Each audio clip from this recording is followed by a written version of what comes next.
man. Buti naman, napadalaw kayo. Ang hapon, tay.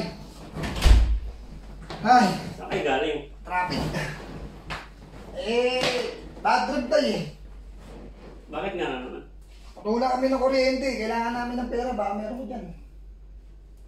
Nako. Naubusan na ako ng budget. No? Sunod-sunod yung kamalasan eh. Nakabot eh. Kung kasi ito, pinapadiskarte ko eh. Wala rin yung Wala madiskarte. mag-start tayo. Yung mga apo mo dun, init na eh. Baka meron ka dyan tayo. Sa next week, bibigay ko. Babayad ko lang ng mga bayarin eh. Wala na rin, naubusan na rin ako ng... Bakit wala ka pa rin bang ano ngayon? In-apply akong trabaho tayo. Tatawagan ako. Hanggang ngayon, wala pa eh. 5,000 na kailangan ko tayo. Baka meron ka dyan. Saan ako kukuha ng Sige lang, next week daw, bayaran mo siya, promise. Namumblema rin kami ng... Tayo, maawa ka naman sa mga apo mo. Sige na tayo, huwag mo na akong pag-ipitan ng pera. Alam ko may pera ka dyan tayo. Tay, sino yan? Kaya magaling mo anak. Oh.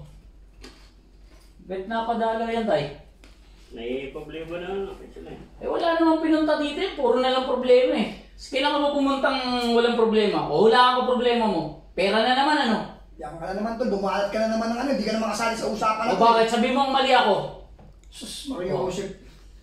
Paborito mong anak, nakilagi nakikisali. Ikaw ang paborito, hindi ako. Kasi lahat ng pabor sa'yo binibigay ni tatay. Kaya nga hindi ka kasali dito, tol. Usapan namin ni tatay ito eh. Doon ka na, pasok sa loob, hindi ka kasali rito eh. Hindi kasali eh. Ako naman nagbibigay ng pera kay tatay ah. Hindi ka naiiyak. Tapos ibibigay sa'yo. Ano, Eh bakit di mo ako diretsahin?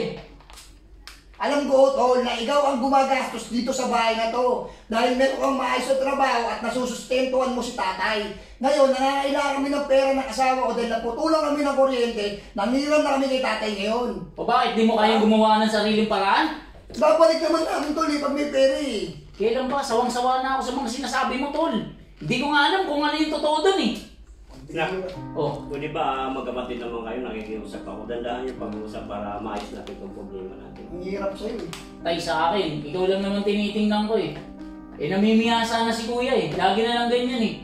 Di mo, pati pension niya napupunta sa kanya. Hanggang kailan niya matutulungan yan? Ang laki na niya, nag-asawa na siya oh. Oh. Alam niyo tay, ako, concern lang ako sa inyo. Hindi habang buhay, andyan kayo. Ha? Tol, pag-isipan mo yung sinabi ko.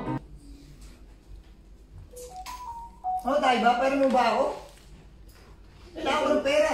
Pasensyahan mo na yung kapatid mo, medyo mainit lang ako. Lagi naman ganun yun tayo, sanay na ako sa ugali mo. Alam ko naman laging pag pupunta ako rito, hindi kumpleto ang araw nun, nang wala akong naririnig na sermon sa kanya. Hindi na, kasi ganito yan. Naintindihan naman kita. Ilan tayo nangangailangan ng pera eh. Kailangan natin magsikap talaga para sa sarili natin, sa pamilya natin. Hindi sa lahat ng oras may pera ako, minsan naubusan din ako din. Mahirap ang buhay talaga ngayon. Kaya sana kung may kunting sigurado problema kayo, ayusin natin, pag-usapan ng maayos dandahan.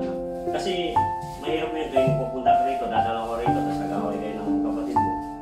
Eh wala na tayong magagawa kung talagang wala tayong makuha ang ano. Wala akong maibigay sa'yo, mahugot. Kasi minsan may panahon din natagirap o wala tayo. Sige tayo, ganito na lang. Wala kami makukuha ang pera sa'yo. Alis na muna kami ng asawa ko. Babalik na lang kami.